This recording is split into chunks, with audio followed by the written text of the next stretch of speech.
Assalamu alaikum. Welcome to this class. Hope you are lovely by the grace of Almighty. Alhamdulillah, I'm fine. So, hopefully, you are doing well at home and you are safe. You are nice with your family, with your parents, and so on.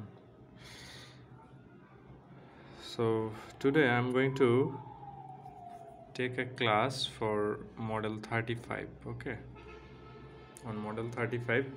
So first of all, I would like to discuss about some vocabularies because this is very important part for English first paper. So চলো প্রথমে আমরা কিছু vocabularies নিয়ে কথা বলি। কিছু ওয়ার্ডস আমি এখানে সিলেক্টিভ কিছু ওয়ার্ড যেটা তোমাদের চৌধুরী অ্যান্ড হুসাইন বইয়ের মডেল 35 থেকে নেওয়া হয়েছে। সো সেইটা আমরা প্রথমে চলো কিছু ভোকাবুলারি শিখে নিই, ঠিক আছে? নাম্বার 1 দেখো, ফাউন্ড, FOUND, ফাউন্ড। ফাউন্ড অর্থ হচ্ছে প্রতিষ্ঠা করা। তাহলে ফাউন্ড অর্থ কি?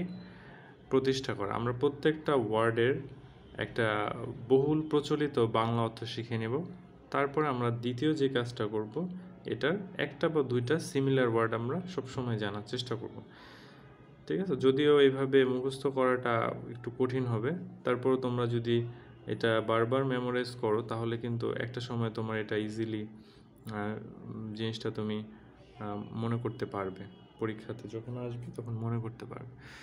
যা হোক, কথা বাড়াচ্ছি না।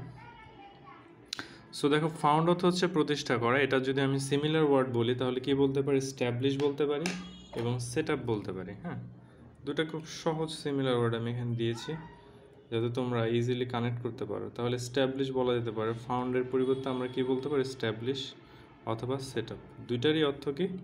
প্রতিষ্ঠা করা বা স্থাপন করা। বোঝা গেল? তারপরে চলো আমরা 2 নম্বরে চলে যাই। ডেস্টিটিউট। ডেস্টিটিউট অর্থ হচ্ছে দুস্থ। ডেস্টিটিউট অর্থ কি? দুস্থ। ডেস্টিটিউট অর্থ হচ্ছে দুস্থ। এখন এই ডেস্টিটিউটের দুটো সিমিলার ওয়ার্ড হচ্ছে অ্যাবান্ডন্ড। অ্যাবান্ডন্ড আর একটা হচ্ছে হেল্পলেস। অ্যাবান্ডন্ড আর হচ্ছে হেল্পলেস, এটা হচ্ছে ডেস্টিটিউট বা দুস্থর দুটো সিমিলার ওয়ার্ড।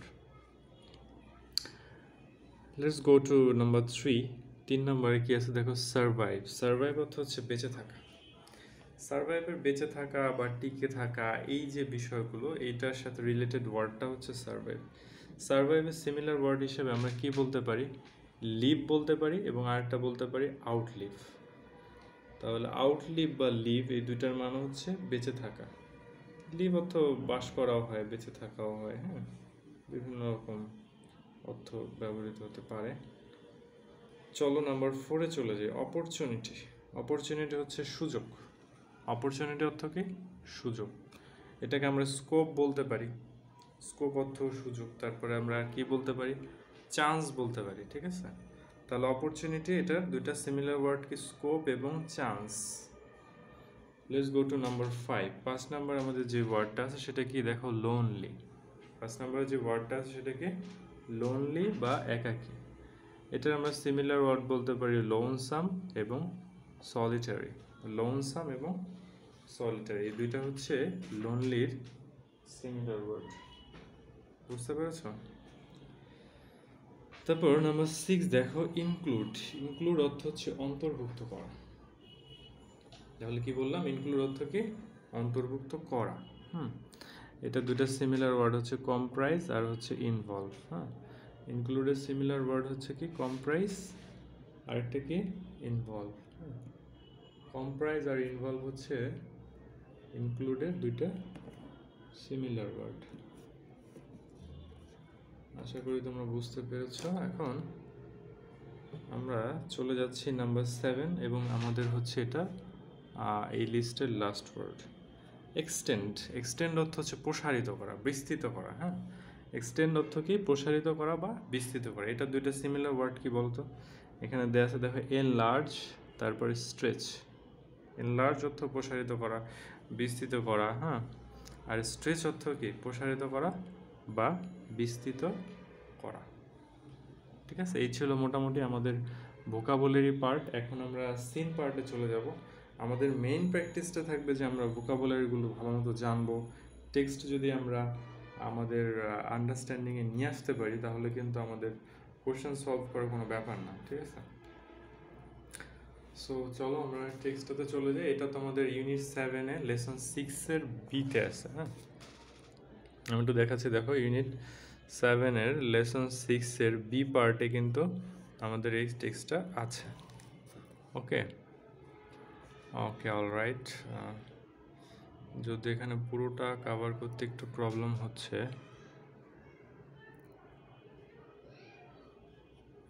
এনিওয়ে আমাকে একটু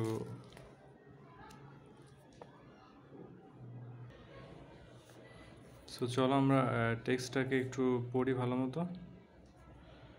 Mother Teresa was moved by the sight of the sick and dying on the streets of Kolkata. তো মাদার তেরেসা কী হয়েছিল, সে এই যে কলকাতার রাস্তায় যে মুমূর্ষ লোকজন তাদেরকে দেখে সে খুব মুভড হয়ে গিয়েছিল, মানে সে খুব বিচলিত হয়ে গিয়েছিল। ঠিক আছে,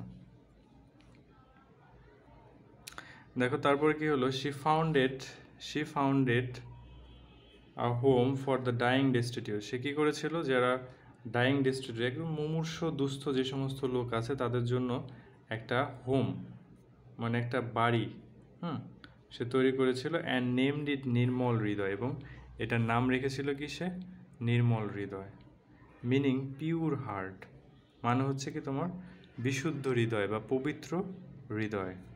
she and her fellow nuns brought the dying people of the streets of Kolkata to this home. সে কী করেছিল, সে এবং তার ফিলাও নান্স, তার যারা অনুসারী, brought the dying people of the streets of Kolkata to this home, এই তাদেরকে কী করেছিল, কলকাতার রাস্তা থেকে তাদের বাড়িতে নিয়ে এসেছিল।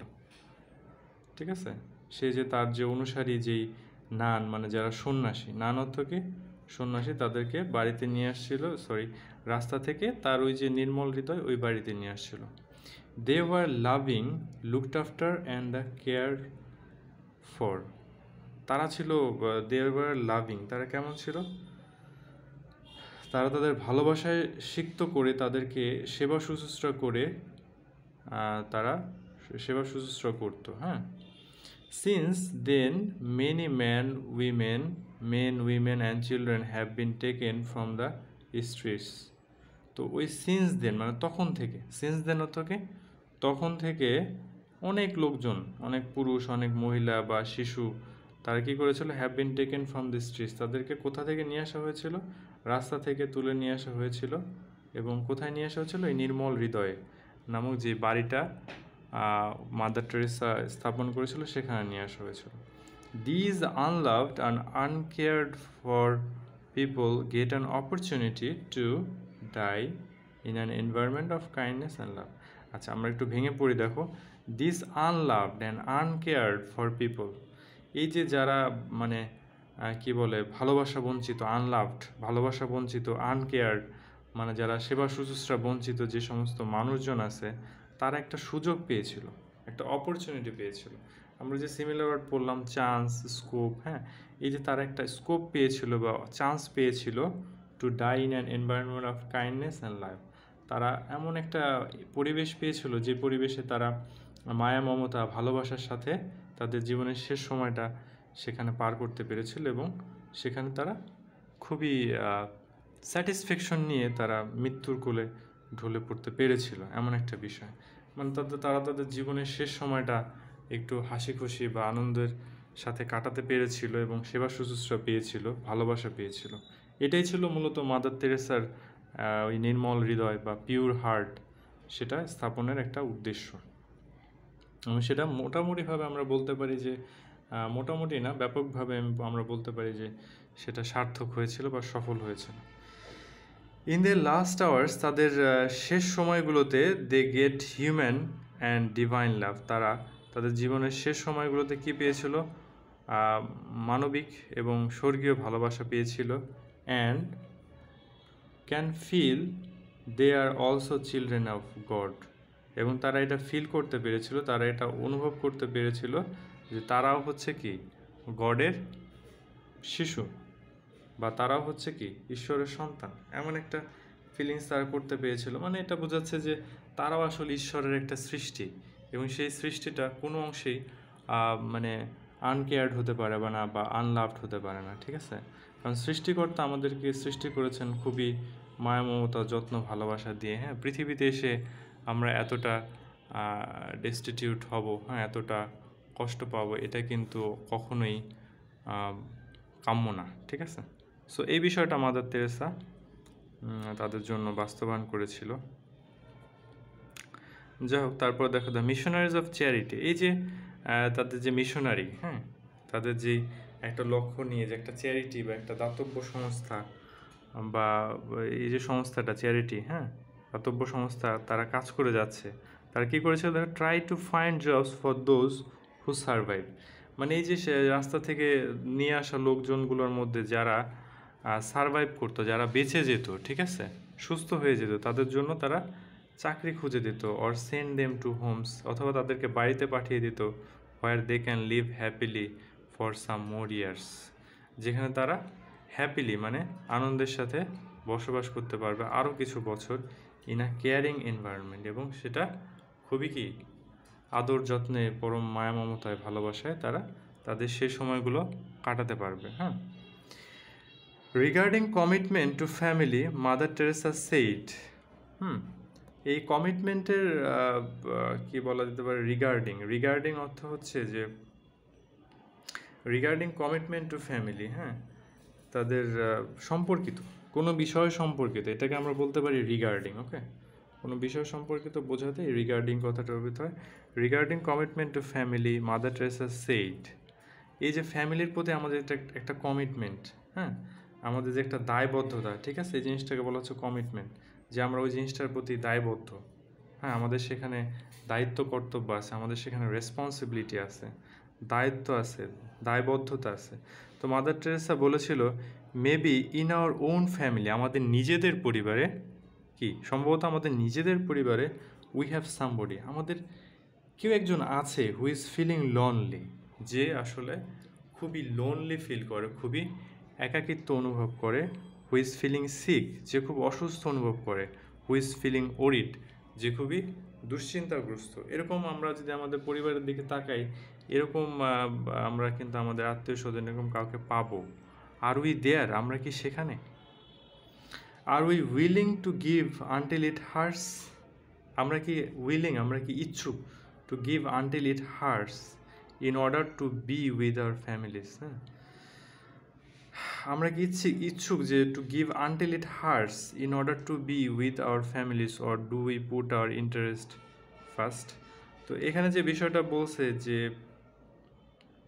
আমরা কি আমাদের যেই ভালোবাসা বা স্নেহ মায়ের মধ্যে সেটা দিতে ইচ্ছুক যতক্ষণ না আমাদের পরিবার দ্বারা আমরা ব্যথিত হই, অথবা আমাদের স্বার্থ আগে দেখি। এই যে বিষয়গুলো, এই বিষয়গুলোতে আমরা কি করি, আমরা পরিবার দ্বারা ব্যথিত হই, আবার আমরা কি করি, আমরা আমাদের যেই স্বার্থটা আছে, হ্যাঁ, সেই স্বার্থটাকে আমরা, or do we put our interest first, এই বিষয়গুলোতে আমরা কি এটা কখনো চিন্তা করি যে আমাদের আচার আচরণে সেই যে বৃদ্ধ লোকটা বা সেই অসুস্থ লোকটা আমাদের ফ্যামিলিরই একজন মেম্বার, হ্যাঁ, যে হয়তো একটা সময় খুব ইম্পর্টেন্ট পার্সন ছিল, সে যে কষ্টে আছে বা সে যে দুঃখে আছে বা একাকিত্ব অনুভব করতেছে, আমরা কি তার পাশে গিয়ে দাঁড়াই, নাকি সেই সময়টাতে আমরা আমাদের নিজেদের ইন্টারেস্ট, নিজেদের স্বার্থ নিয়ে চিন্তা করি? এটাই হচ্ছে মূল বিষয়। উই মাস্ট রিমেম্বার, আমাদের অবশ্যই মনে রাখা উচিত, that love begins at home, ভালোবাসাটা কোথায় শুরু হয়? হোম, মানে এটা শুরু হয় কিন্তু ঘর থেকে। And we must also remember, এবং আমাদেরকে আরও মনে রাখতে হবে, that future of humanity passes through the family, এই যে মানবতার যে একটা ভবিষ্যৎ, future of humanity passes through the family, এটা কিন্তু ফ্যামিলির মধ্য দিয়েই পাস করে, ফ্যামিলির মধ্য দিয়ে অতিক্রান্ত হয়, ঠিক আছে? সো এই যে বিষয়টা, এই বিষয়টার কথা বলা হয়েছে। দেখো, আমরা আমাদের পরিবার থেকে কিন্তু এই যে ভালোবাসা, স্নেহ, মায়া, মমতা, রেসপন্সিবিলিটি, এই বিষয়গুলো আমরা শিখি, হ্যাঁ, এবং সেটা কিন্তু জেনারেশন থেকে জেনারেশনে, এক প্রজন্ম থেকে আরেক প্রজন্মে ফ্যামিলির মধ্য দিয়ে ছড়িয়ে পড়ে। বাট যখনই আমাদের এই ফ্যামিলি বন্ডেজটাতে কোনো প্রবলেম থাকে তখন কিন্তু আমরা দেখি যে সমাজের চিত্রটা পাল্টে যাচ্ছে, হ্যাঁ, সমাজের মানুষ নিষ্ঠুর হয়ে যাচ্ছে। সো এই বিষয়গুলো কিন্তু আমরা প্রত্যক্ষ করি, হ্যাঁ। মাদার টেরেসার work has been recognised throughout the world. এই মাদার তেরেসার যে কাজ সেটা হ্যাজ বিন রেকগনাইজড, স্বীকৃত হয়েছে, থ্রু আউট দ্য ওয়ার্ল্ড, সারা পৃথিবীব্যাপী। And she receive the number of awards, এবং সে বেশ কিছু পুরস্কার কিন্তু পেয়েছে, ঠিক আছে। তার এই কাজটা সারা বিশ্বে সমাদৃত হয়েছে, রেকগনাইজড হয়েছে, স্বীকৃতি পেয়েছে, ঠিক আছে। রেকগনিশন, স্বীকৃতি, আর রেকগনাইজড, স্বীকৃত হয়েছে। দেখো, মাদার টেরেসার ওয়ার্ক হ্যাজ বিন রেকগনাইজড, এটা কিন্তু প্যাসিভ একটা সেন্টেন্স, বুঝতে পেরেছো? সো তার যেই কাজটা, মাদার তেরেসার চেয়ে তার কাজটাকে এখানে কিন্তু অধিকতর গুরুত্ব দেওয়া হচ্ছে, এটাকে এমফাসাইজ করা হচ্ছে, ঠিক আছে। আমি অ্যাজ এ পারসন সেটা কি, সেটার চেয়ে বেশি ইম্পর্ট্যান্ট হচ্ছে what I am doing for the society. Okay, আমি সমাজের জন্য কি করছি সেটাই হচ্ছে মূলত বিষয়। কারণ আমাদের যে একটা আইডেন্টিটি বা আমাদের যে একটা পরিচয়, হ্যাঁ, সেই পরিচয়টা কিন্তু আমাদের কর্মের মধ্য দিয়ে ফুটে ওঠে। অর্থাৎ আমি যদি ভালো কর্ম করি তাহলে কিন্তু এটা ধরা যেতে পারে যে আমি একজন ভালো ব্যক্তি। আবার যদি আমি কোনো খারাপ কর্ম করি সেক্ষেত্রে লোকজন আমাকে খারাপ বলবে, হ্যাঁ। অর্থাৎ ভালো জিনিসটা যেমন স্বীকৃতি রয়েছে, খারাপ জিনিসটার জন্য সেরকম তিরস্কার রয়েছে, হ্যাঁ, ভালো জিনিসের জন্য পুরস্কার রয়েছে। সো তো মাদার তেরেসার কাজটা কিন্তু পুরস্কৃত হয়েছিল। তো সে অনেক অ্যাওয়ার্ডস পেয়েছিল, মানে অনেক পুরস্কার পেয়েছিল। দিস ইনক্লুড, এই পুরস্কারগুলোর মধ্যে ইনক্লুড আছে, ঠিক আছে। ইনক্লুড হচ্ছে কি, অন্তর্ভুক্ত থাকা। এই ওয়ার্ডটা কিন্তু আমরা পড়েছিলাম। দেখো, ইনক্লুড ওয়ার্ডটার আমরা কি কি সিমিলার ওয়ার্ড পড়েছিলাম, আমি একটু মেমোরাইজ করাই দিই তোমাদের। কম্প্রাইজ পড়েছিলাম আর হচ্ছে ইনভলভ পড়েছিলাম। তার ইনক্লুডের পরিবর্তে আমরা বলতে পারি কম্প্রাইজেস, ইনভলভস, এরকম বলতে পারি, ঠিক আছে। Include the pope John 13 peace prize, হ্যাঁ। Pope John, sorry, not 13, it's 23, Roman হরফে লেখা 23 পিস প্রাইজ। তো পোপ জন মানে 23তম যে পোপ, হ্যাঁ, তার নামে একটা প্রাইজ আছে, সেই পিস প্রাইজ, শান্তি পুরস্কার। 1971 সালে সে পেয়েছিল। তারপর the Nehru prize for promotion of international piece and understanding. তারপর 1972 সালে নেহেরু প্রাইজ পেয়েছিল, সেটা আন্তর্জাতিক পিস মানে হচ্ছে শান্তি, আন্তর্জাতিক শান্তি এবং আন্ডারস্ট্যান্ডিং, ঠিক আছে, এটার জন্য, হ্যাঁ, সে পেয়েছিল 1972 সালে এই প্রাইজটা পেয়েছিল। তারপরে দ্য বলজান প্রাইজ পেয়েছিল 1978। তারপরে দেখো, সে দ্য বালজান প্রাইজ 1978 সালে সে বালজান প্রাইজ পেয়েছিল। তারপরে দ্য নোবেল পিস প্রাইজ, তারপর নোবেল শান্তি পুরস্কার সে পেয়েছিল ইন 1979 সালে। অ্যান্ড দ্য ভারতরত্ন ইন 1980 সালে সে ভারতরত্ন পেয়েছিল। তারপরে দেখো যে বিষয়টা ঘটলো, Mother Teresa died at the age of 87, সে 87 বছর বয়সে মারা গিয়েছিল অন 5 সেপ্টেম্বর 1997, সেপ্টেম্বর 1997 সালের 5ই সেপ্টেম্বর সে মারা গিয়েছিল। The world salutes her for her love and compassion for humanity. সারা পৃথিবী তাকে স্যালিউট করে, তাকে সম্মান জানায়, তার ভালোবাসা এবং কম্প্যাশন ফর হিউম্যানিটি, এবং মানবতার জন্য তার যে কম্প্যাশন, তার যে সহানুভূতি, সেটার জন্য সারা পৃথিবী তাকে স্যালুট জানায়, তাকে সম্মান করে। শি হ্যাজ টট আস, সে আমাদেরকে শিক্ষা দিয়েছে how to extend our hand towards those who need our love and support irrespective of Creed, cast and religion. দেখো, সে আমাদেরকে শিক্ষা দিয়েছে কিভাবে, হ্যাঁ, how to extend our hand towards those, কীভাবে আমাদের হাত বাড়িয়ে দিতে হয়, those who need our love, যাদের আমাদের ভালোবাসা প্রয়োজন, অ্যান্ড সাপোর্ট, এবং সহযোগিতা প্রয়োজন, irrespective of Creed, cast and religion, সমস্ত রকম বর্ণ, গোত্র এবং ধর্ম ভেদাভেদ ভুলে, সমস্ত রকম। ক্রিড অর্থ কি? ক্রিড হচ্ছে বর্ণ, ঠিক আছে। তারপর হচ্ছে দেখো ক্যাস্ট মানে গোত্র, বর্ণ, ক্রিড বর্ণ বা বিশ্বাস, এরকম একই বিশ্বাস এরকম। সো বর্ণ বা গোত্র বা ধর্ম ধর্ম, বর্ণ, গোত্র, ধর্ম এই সমস্ত নির্বিশেষে যে কীভাবে মানুষের সাহায্যের জন্য এগিয়ে যাওয়া যায়, এই বিষয়টা মাদার টেরেসা আমাদেরকে খুব ভালোভাবে শিখিয়েছেন। এছাড়াও অন্যান্য আর অনেক মনীষী, হ্যাঁ, তারা কিন্তু মানুষের সেবায় আপ্রাণ চেষ্টা করে গিয়েছেন, তাদের জীবন তারা স্যাক্রিফাইস করে দিয়েছে, ডেডিকেট করে দিয়েছে মানুষের সেবায়, ঠিক আছে? এইগুলো হচ্ছে আমাদের পৃথিবীর জন্য গ্রেট সোল। সো আমরা যদি অনেক বড় পরিসরে যদি নাও পারি, আমাদের কিন্তু এইটুকু চেষ্টা করা উচিত যে একটা মানে আমাদের আশেপাশে যে মানুষগুলো আছে অন্তত তাদের জন্য কিছু একটা করা আমার সাধ্যের মধ্য থেকে, হ্যাঁ, তাহলে কিন্তু পৃথিবীটা আরও বেশি বাসযোগ্য, আরও বেশি সুন্দর হতে পারে, হ্যাঁ। আর আমাদের কিন্তু সত্যিকার অর্থে সেই চেষ্টাটাই করা উচিত। এবং আমাদের যে শিক্ষার উদ্দেশ্য তখনই সফল হবে যখন আমরা এই হিউম্যানিটিটা বুকে ধারণ করতে পারবো। The picture of Mother Teresa draped in a white and blue bordered sari. তাহলে এই যে মাদার টেরেসার যে ছবি, যেটা ড্র্যাপড মানে কি? কোনো একটা কিছু পরিহিত, হ্যাঁ, কি পরিহিত দেখো, white and blue border sari, সাদা এবং নীল পাড়ের যে শাড়ি পরিহিত, তার যে একটা পিকচার বা ছবি উইথ এ রিঙ্কেলড ফেস, এবং তার ফেসে কি আছে, রিঙ্কেলড আছে, ঠিক আছে, বলি রেখা পড়ে গেছে, বয়সের ছাপ পড়ে যায় না, বলি রেখা, এটাকে বলা হচ্ছে রিঙ্কেলড, হ্যাঁ, মানে চামড়াগুলো কুঁচকে যায়, এটাকে বলা হচ্ছে রিঙ্কেলড।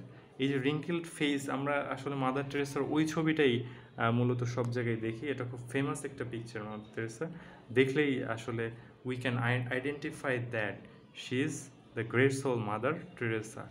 এভার সফট আইস, এবং তার চোখগুলো খুব বেশি কোমল, অ্যান্ড আ সেন্টলি স্মাইল, এবং তার হাসিটা কেমন, সেন্টলি একটা স্মাইল, তার হাসিটা চমৎকার, এবং তার যে একটা সেন্টলি মানে কেমন বলা যায়, খুব মোলায়েম এবং খুব সাধু সুন্দর একটা হাসি, হ্যাঁ। সেন্ট আসলে মূলত সাধু বোঝায়, যারা আসলে সাধনা করে এরকম যাদের ক্ষেত্রে। তো এটাও এক ধরনের সাধনা, সারা জীবন মানুষের সেবা করে যাওয়ার একটা সাধনা, লিভস অন আওয়ার মাইন্ড, সেটা সারা জীবন আমাদের হৃদয়ে কিন্তু সেটা গেঁথে থাকবে বা লিভস থাকবে, মানে বেঁচে থাকবে। ওই যে তার যে ফেসটা, হ্যাঁ, তার যে কর্ম, সেটার জন্য সারা পৃথিবী তাকে মনে রাখবে, ঠিক আছে?